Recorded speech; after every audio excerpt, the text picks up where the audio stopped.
You are listening to a Difference for One podcast, episode number 6. I'm Michelle. I'm Nicole. I'm Cherise. And I'm Cami. We are the English sisters. We come together to share life-changing methods of improvement through a variety of topics. We hope that above all, these discussions will help you feel that Jesus Christ is making a difference for you, the one.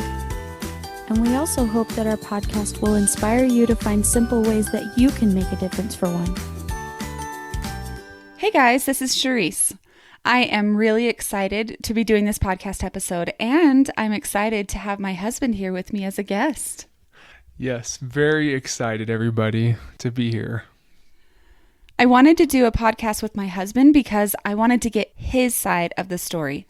As many of you heard in the first podcast episode, I am writing a self-help book specifically for caregivers. My hope with my book is that it will guide other caregivers through their extremely difficult experiences as they read about what I went through as my husband Karl went through cancer treatments. So, Karl, will you tell the audience what kind of cancer you had? Well, back in 2012, I was diagnosed with Hodgkin's lymphoma, went through 6 months of treatment, was declared in remission, and then was actually re-diagnosed back in 2017 with the same cancer, Hodgkin's lymphoma, once again. They felt like they caught it a little sooner this time, but nonetheless, the same cancer. We'll be back after this quick break with a message from our sponsors. What was that like for you when you found out the cancer came back? Well, if I put it in one word, I'd say devastated. That's pretty much a good way to sum it up. Along with that, I was concerned for my family, and maybe overall, I was just at a loss.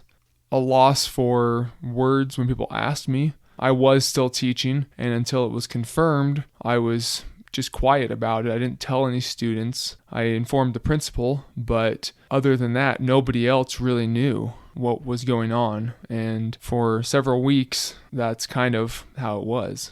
Why were you concerned for your family? When you have a wife and 2 daughters, that is an instant concern. To look and say, what happens if I don't survive through this? What happens to my family? What happens through this, just in general? What will happen with my family? And after we have already gone through this once, I kind of had an idea of what it was going to be like. But this time we had 2 little girls and a lot of things going on already in life that would complicate the treatment schedule in my mind. So what was going on in your life in 2017 when you were diagnosed?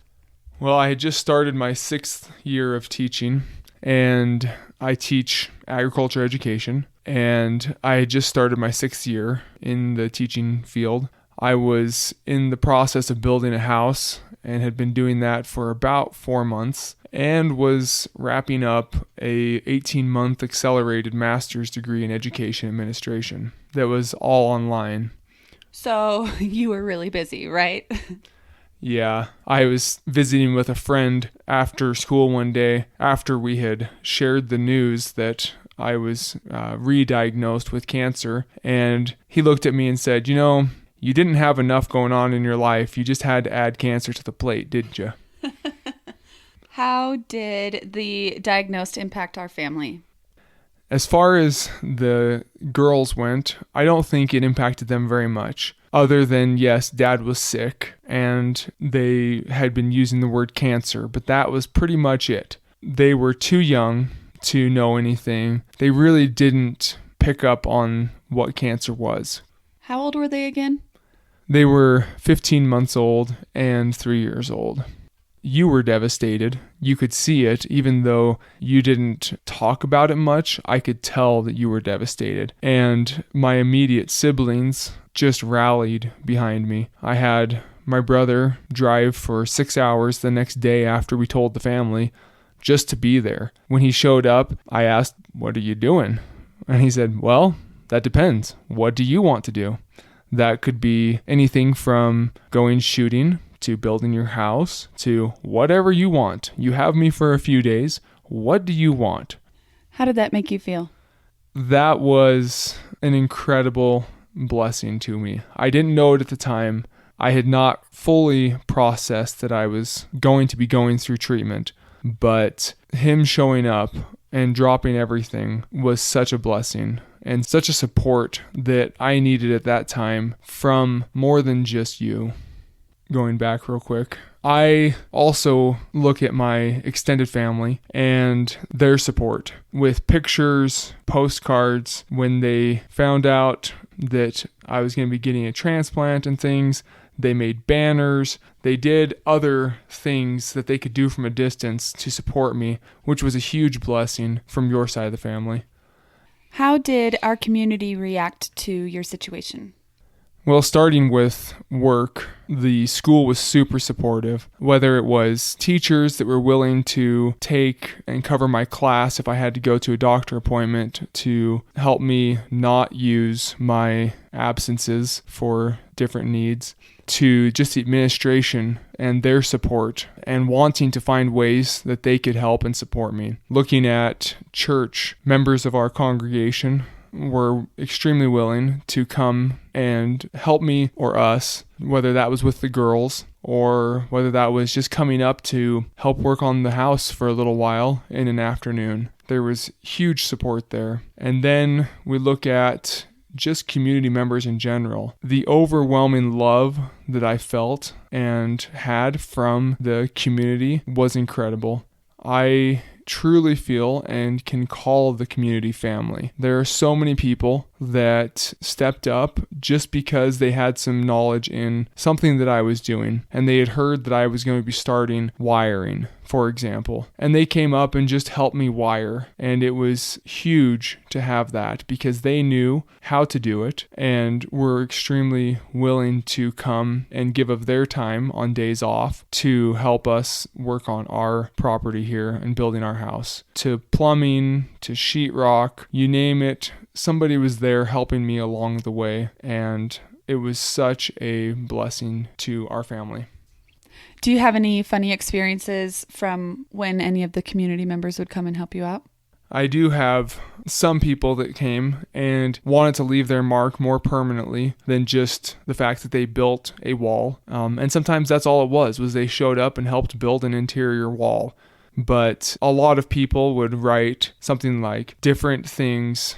My mother-in-law said, "This is my room." It's written on the 2x6s in the basement. That's the room that she plans on staying in when she comes to visit. So she felt like it had to be written so that if somebody wanted to argue with her, she could tear the wall off and show them, "Look, right here. I said this is my room." What kind of treatments did you have, and how long did they go for? Well, with my first round, meaning 2012, I only had chemo, and it only lasted for a few cycles or 6 months. It was every other week for the 6-month period. And after going through that was pretty discouraging news to get that I had cancer again, because I remembered how gross I would feel. Even though the first time... Can you define gross? Like your whole body just hurts. You don't feel like eating, even though you might be hungry. You cannot sleep. Your hair is falling out, and that's really depressing. It's just easier to buzz it off and just call life good, because then you don't look at it constantly every day coming out on your pillow, in the shower, wherever that may be. Just to have it gone is better than to have it slowly going. At least that was my experience. I was blessed the first time through cancer, though, to be able to work and have the energy to work. The second time, we started with chemo and had some pretty aggressive chemo that was pretty similar to my first time having treatment back in 2012. This treatment showed promise until about December after they had diagnosed me, so a few months later, and it didn't really make any difference at that point. They saw the scans, didn't see any difference. So they changed up the treatment in January to a different type of treatment of chemo. It was a genetically modified antibody that they had created that carries the chemo in it to the targeted cells that have those receptors. That was a lot easier on my body. Really quick, to explain that, basically, the chemicals that went into his body did not harm all of his body. It only harmed the cancer cells. Right. Yeah. So it was a little easier on my body that way because instead of having the drugs just pumped in, all the chemicals that were there, they were contained until they were delivered to where they needed to go. It'd be like one of those mosquito people that drive around with their pickup fogging the area with fog. And instead of fogging the entire community, they go around and they give every mosquito the fog specifically. That would be nice, wouldn't it? Yeah, that would be way nice, and we wouldn't have mosquitoes to worry about. But as far as the chemo went, that was pretty good. That showed some promise. It was working pretty well. And when we did the next scan, things were progressing. They were down to just a little bit of cancer left, so they continued the treatment for another 3 months. And at the end of that treatment, they identified that there was no change. So then we went into a chemo that was called ICE. It was an acronym. I don't know what it was for anymore, but it did require me to be hospitalized for a few days for the 5 days of treatment. So I had 3 rounds of that, and so I would be put in the hospital, and then they would give me the chemo and administer it under the hospital care for a week. And then I'd have a week or two, I think it was 2 weeks off, and then I'd go back for another round. This actually cleared me up and was able to have the doctors feel confident and say that I was quote unquote in remission at that time. This gave me some serious excitement in life, but I still had ahead of me a bone marrow transplant. They call it an auto transplant for short. This is a transplant where they take my own bone marrow because I am in remission, and they would give me chemo to the point that all of the bone marrow in my body would die. This was to basically reset my immune system so that the bone marrow stem cells that they had collected before all of the hard chemo, they would put back in after and allow them to take over, and I would pretty much be a newborn on my immune system at that point. After the transplant, I was visited with by the radiation specialist at the hospital, and they said that looking at my scans and the things that I have gone through, they would highly recommend irradiating my neck, where I had a few lymph nodes that, on their fancy scale of indicators, showed questionable for remission. Although the scans are very good and helpful, there is a gray area in them that it might just be a metabolic uptake or it could be cancer. And so there is some gray area. I fell in that gray area with these few lymph nodes, and so they recommended it. They said it was not required, but it's kind of like insurance. If you need it, it's good to have it. If you didn't need it, well, you don't know until after the fact. And so we decided, you and I, to go through with it and do the radiation, which caused me to have mouth sores because they were radiating my mouth. Wasn't it more like your jaw area? My lower left jaw and my neck. And that was an interesting experience all in itself. But once we finished up 19 days of radiation, the doctors put me back on that genetically modified antibody chemo, and they gave me that for a year. And so that I finished off a full year of treatments in December 2019, December 5th to be exact. So what was the hardest thing you experienced when you were going through your chemotherapy, radiation, or bone marrow transplant? Well, for those that don't know me, the biggest thing in my life is that I am a very self-sufficient person. It was difficult through all my treatments to ask people to come help me. There were days that I would feel pretty sick, but I knew that I needed to work on the house. And if that meant I got one outlet installed, that was an accomplishment for me. But not being self-sufficient was hard. And you could look at that in many ways, whether that was just simply getting up to shower or wanting to go out and go for a walk. I had an experience with my nephews that we just gotten a bunch of bikes fixed after all of my treatment stuff, and I was talking with them and I said, guys, let's have a bike race. And in the past, I've been a pretty good cyclist, being able to just, ride really well, really fast more than really well. And so we lined up on the street next to my parents' house, and it was 0.2 miles down to the stop sign. And so I told them, I'll call it. And so everybody got ready. I said, ready, set, go. And they took off. And I got going and got about, 4 or 5 pumps with each foot. So about 12 pedals down the road. And I pretty much ran out of energy right there. And I'd only gone about 30 feet. It was kind of depressing to experience that, where the boys all took off and were just leaving me in the dust. And these are, 12, 13-year-old boys, and I'm a 30-year-old man. I should have been able to do better. And you look at the different things that I've done. If I want to run down a basketball court now, one time down, maybe back, and I feel like I've just been running for an entire quarter of basketball, which, yes, is exhausting, but just one time down and back shouldn't be too bad. And that's been really hard for me, not being able to have the energy to do things quickly. What was your thought process when you were experiencing difficult times? And did that type of thought process benefit or hinder your situation? Well, let's go back to the bike story. When I caught up to the boys because they were all waiting for me and I was dry mouth, parched, just barely able to breathe by the time I got down to the stop sign. And I told them, I said, okay, you guys, we're going to do a different race now.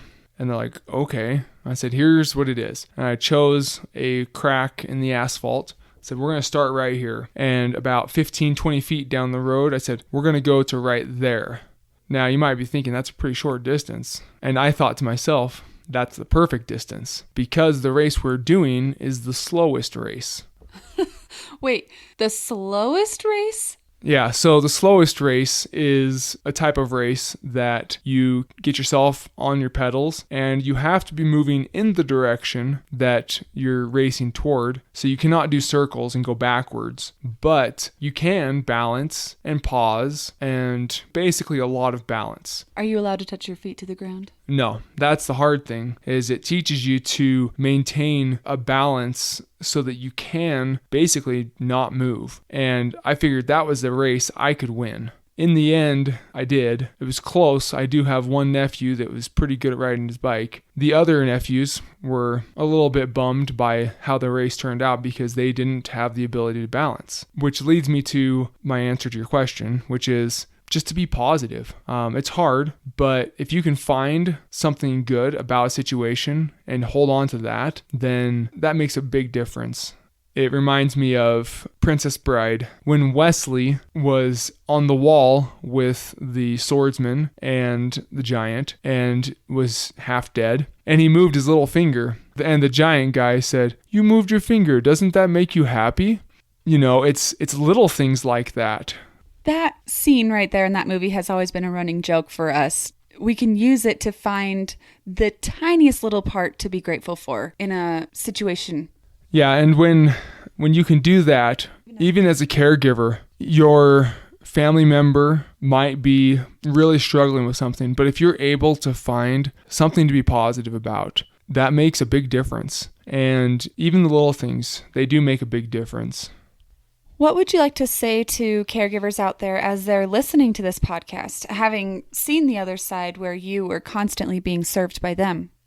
Whoever you're caring for, whether it's mom, dad, spouse, sibling, son, daughter, care facility, whatever that may be, you may not have the gratitude expressed to you from your patient, from your family member, whoever you're caring for. But believe me, they appreciate it. I mean, as simple things like, I need a pillow under my head so that I can watch my TV show.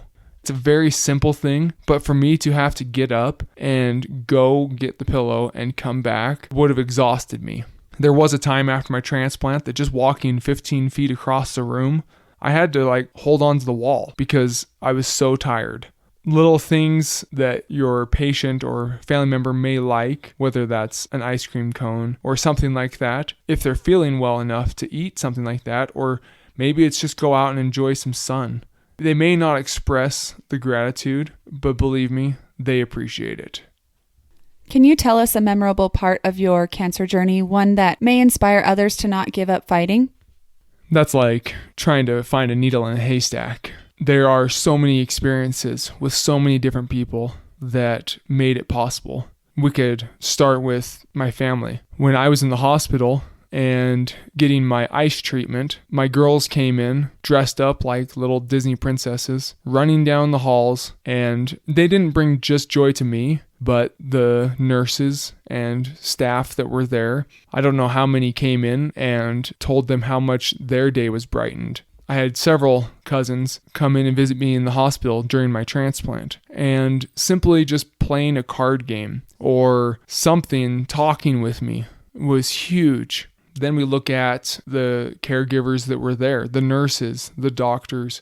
I tried to have a positive experience. I watched a video of myself on my last chemo treatment, and I thought I was excited as can be. And then I look at the video, and I'm half asleep because of the medication they had to give me, that I just was tired. And what I thought was me exclaiming to the world that it was my last treatment was more of me going, "Yay, this is awesome." How excited do you think you were? I truly felt that I was one of the most excited people in the room, and yet when I watched the video, I was twice as excited as it looked like I was. As a caregiver, having fun in whatever way your patient might be needing that fun is huge. My radiation techs cared enough to ask me questions and then follow up. As I've seen them recently, they've asked me, "Have you built that fill in the blank?" Because I like to build things. They've remembered what I had talked to them about and have been curious if I've actually followed through and done that yet.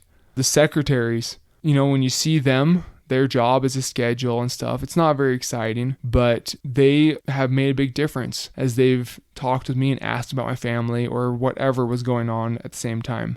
And it really doesn't stop there. You can go down the list. There were so many memories and so many different things that happened that had really made a difference through my treatment. I think a burning question we all would like to know is, did you ever finish that house you were building? Yeah, we did finish. Just after the ice chemo, where I was in the hospital for the 5 days before the bone marrow transplant, we did finish, and it was finished enough that the family was able to move in. And my question to anybody that asks me that question is your house finished? Because most times, nobody's house is ever truly finished. There's always things you're working on and changing. So yes, there are things that, Cherise, there's things you want me to do that I haven't done. And let's be real. There are many things that I need to do still that I'm working at getting to as I get time. So what was it like having me, your wife, as your caregiver? Well, there's the convenience that there's someone there that can always help me. In the middle of the night, when I have a leg cramp, I can just call out your name and you just roll over and help me get through the leg cramp. To someone that is just there and they know me for who I am and they're willing to help me in whatever way possible. Was there ever a time when I didn't want to help you? There might have been, but I don't think you didn't. You might have been hesitant, but you always were willing because you just cared. And I think anybody that's a caregiver has chosen to do that and will overcome that obstacle of not wanting to, but out of love, they will, whether that's for family or not, because you know deep down that that person needs your help. Was there anything looking back that you wish you would have told me as your caregiver?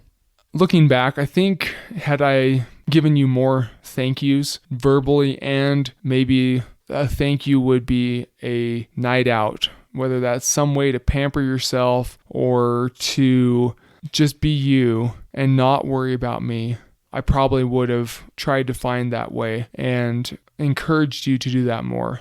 Many caregivers that I've seen sitting with their family members or other patients are there for the patient or family member while I'm getting my chemo. And they are investing a lot of time to help and watch over that person or people that are in the room. And they don't get the time for themselves that they need. My suggestion would be take that time. It's hard to be your best when you haven't been able to recharge your own battery so that you can give your best effort. Yeah, that's so true.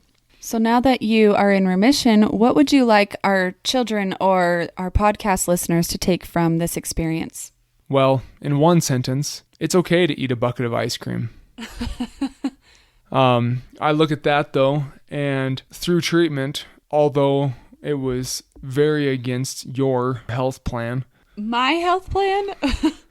Well, you do a very good job feeding us good, healthy, nutritious meals. And I know it goes against my mom and her health plan that we would just have whatever I was wanting to have at the time. But the nutritionist said, if you're eating, that's what we want. Now, granted, we want you to eat good, nutritious stuff. But if a bucket of ice cream is all you really want to eat and will eat, then by all means, eat that bucket of ice cream. I can tell you I never ate a bucket of ice cream. Well, that's a relief. But I did eat a lot of popcorn and a lot of cheese sticks from one of the local restaurants. You can't take the situation as serious as it is at times. Not saying that you cannot let everything go in the world, but one of the things that I did with the doctor's permission was go boating with my family. Now, you don't think that that's a big deal, but I'm at that point over a year into treatments and I'm out kneeboarding or water skiing. And that was huge for me to be able to go out and do that. I tried to live a normal life. Now, that normal life was a different normal life than maybe I would always lived in the past, but I tried to find a normal sense or normalcy to my life. Did you ever crack jokes with anybody? Yeah, I did. I won't lie. One of my favorite things to do is when somebody asks me to do something, I would say, well, I have cancer, and just watch their expression, because most people that didn't know me before didn't know anything different about my life. They didn't think I was a different person because I was going through cancer treatments. I tried to not let that show. No, you tried to lighten up the mood as often as you could, right?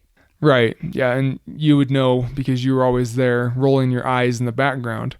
But I would say, I had cancer, or I have cancer. And now that I've been through it twice, I'll say, I had cancer twice. Beat that. Well, thank you so much, Karl, for coming on here with me today and sharing your journey with others. I know that many caregivers and their patients feel invisible at times as they are just trying to survive their situation. So do you have any more tips or tricks for our audience before you leave? Just know that whoever you're caregiving for will appreciate pretty much anything that you can do for them, and understand that you might not know what they want. In fact, they might not know what they want. So be flexible and give them a little extra grace on days that they might have had treatment, or just days that they might be a little bit down on themselves or having a hard day because it's just a crappy treatment to go through, or whatever they're doing. I mean, my experience is the first few days after, the medication's there and things are good. But then a couple of days later, my body's hurting. The drugs that they've given me are taking more effect, so I just feel like I've got the flu. And the child was crying, and I just didn't feel good enough to go help them. And you were willing to just be okay with that and take care of the three of us as if we were all infants, or not infants, but at least very young children. Well, you acted like a young child sometimes, so I had to. Well, I do say you don't stop playing because you get old. You get old because you stop playing. Oh man, that is so true. Again, thank you, Karl. My heart goes out to all of those who have been caregiving or been affected by other caregivers. The time and dedication and heart and love that just goes into that job is inexplainable. Well, until next time, guys, I will see you. Goodbye. If you like this podcast, don't forget to subscribe and leave a review. If it resonates with you, the greatest compliment you could give is to share it with a friend who might benefit from it as well. Check out A Difference for One on Instagram for additional content. And if you have any questions, comments, a topic you'd like to hear about, or if you'd be interested in a free mini coaching session, send an email to adifferenceforone@gmail.com.